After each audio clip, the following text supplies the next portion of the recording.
Wholeness, welcome to Notes of Naja Rashida. I am Naja Rashida and welcome. So let's just jump right into it. Why? Uncovering the hidden layers of your truth. It's my handy dandy creative notebook for my ideas. And if you notice, I'll be wearing the same thing in many of these videos. Because I'm just trying to stay ahead of the game and I have things coming up, so I'm just trying to stay on top of everything. But I really wanted to get into this topic of knowing your why and the importance of knowing your why. What is the why? Living intentionally, taking your attention and putting that into and investing your attention into your intentions. When we know the whys behind what we do, what we believe, what we create, what we destroy, what we begin, what we end, it unlocks a certain strength inside you. We are currently living in a shift. I think the human collective is going through a huge, ginormous shift, and in our consciousness, as well as with the introduction of the digital age that is heavily implemented. Many people now live with and engage with each other through a digital device. That is a huge and separate topic that I will divulge, I'll get into at another time. But regardless, we're all in this together, right? And what's so funny is that, we're going through this huge shift together in our consciousness, but I feel like we feel further and further apart from each other. And so when we with this illusion of separation, we tend to gloss over, and we become glazed. Our vision of ourselves become glazed over. We become detached by from the reasons why we do what we do. Oh, I do this for my marriage, I do this for my husband, my wife, my kids, I do this for society, I do this because it's a good thing, I do this because people respect it. It's very superficial. In my 20s, I used to be very, very much in the flow. I'll even backtrack further. In my early childhood, I was just the product of my environment. I was the product of circumstances, right? At times I was a victim of circumstances. I just kind of was, I was where I was at due to decisions that I wasn't in control of. And I just had to go with the flow. I had to adapt. I had to find my way and just be in flow, be flexible. And I learned that from a very young age. And I'm grateful for it. And into my early adulthood, late teenage years to early adulthood, I just took that philosophy of being in flow with everything, all across the board. If I had a director say, "Hey Naja, I want you to try out for this opera, I want you to audition for this play," I did it. If a guy said, "Hey, I want to go on a date," we have the date. He's like, "Hey, you want to stick around?" And it's after midnight and he wants me to stick around. I said, "Yeah, why not?" I did not gatekeep anything. I was just open and in flow, and if the flow said go left, I went left. If the flow said go right, I went right. If the flow said stay put, I stayed put. If the flow directed me to go backwards, I went backwards or forwards. I was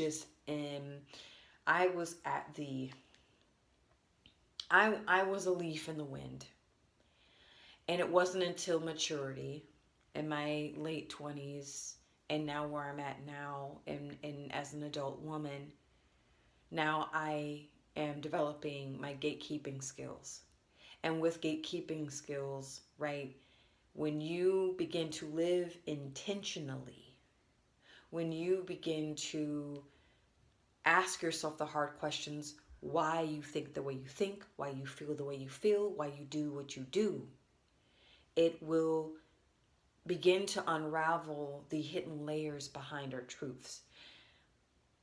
And I hope you guys are following me here. I know I can be a bit, I'm not going to say woo woo, but I approach things in a philosophical space at times. But this is key to self development. This is key to sovereignty. This is key um, to autonomy. Knowing your why and peeling back the ugly layers of an onion, okay? Right? You gotta peel the why. And this is a cool activity. Let's just say you are in the middle of a career change and you have an idea, oh, I want to own a bookstore. Okay? You write down, I desire to open and manage a bookstore for the public and for my community. Why?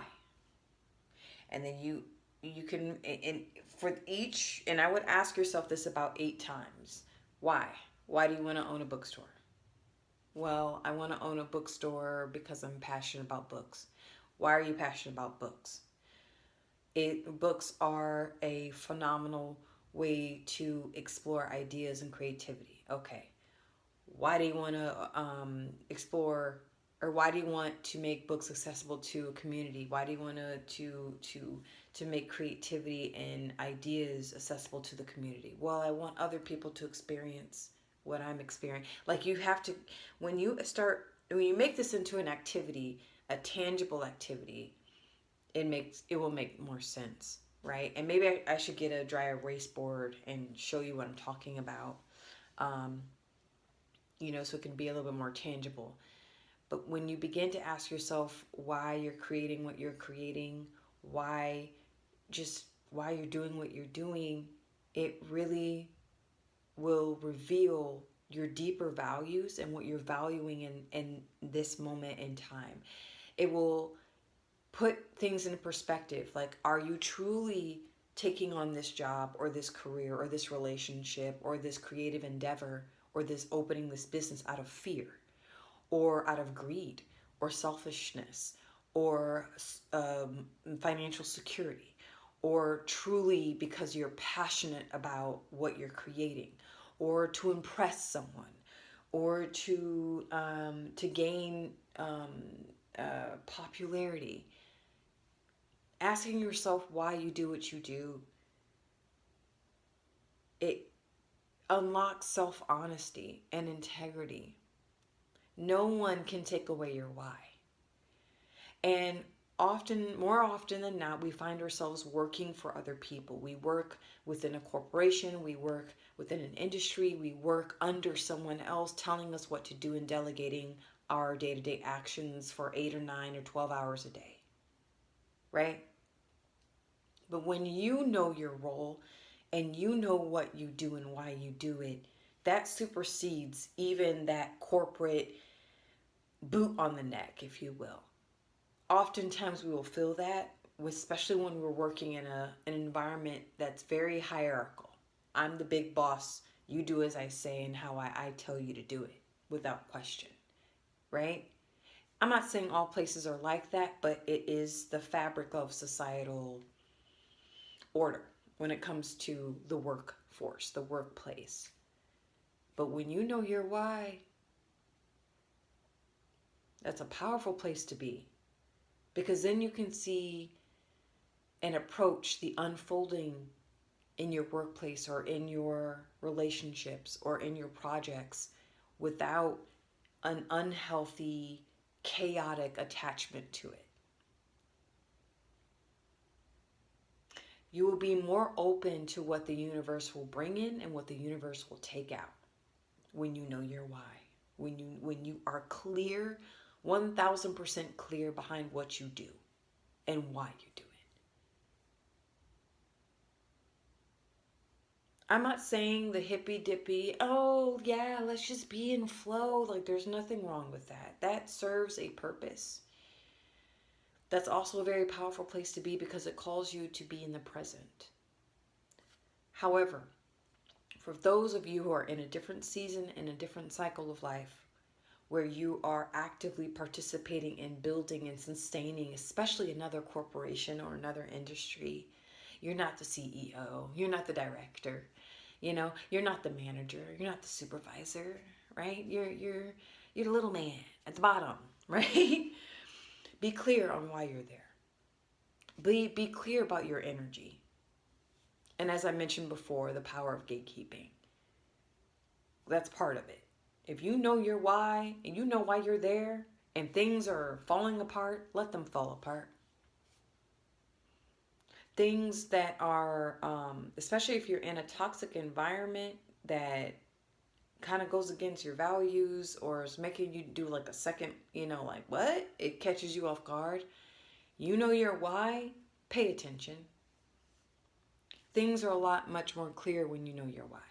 When you don't know why you're in a relationship with somebody, when you don't know why you're working at a job, when you don't know why you're doing certain projects or you have certain hobbies and you're just doing it just to do it, that's different compared to just being in that artistic creative flow, right? That leaf in the wind.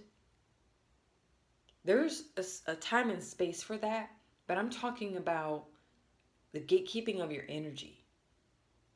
Because when you're not gatekeeping your energy and you're in a very chaotic place, a chaotic environment, you can lose yourself. Things will attach to you that have no business to being attached to. You'll attach yourself to things you have no business being attached to. So clarify, always clarify your reasons why, especially during transitions and during times when you're investing a lot of your time into something. There's nothing wrong with asking yourself why you're doing what you're doing. May this message find you well and whole, and thank you for tuning in. Take care.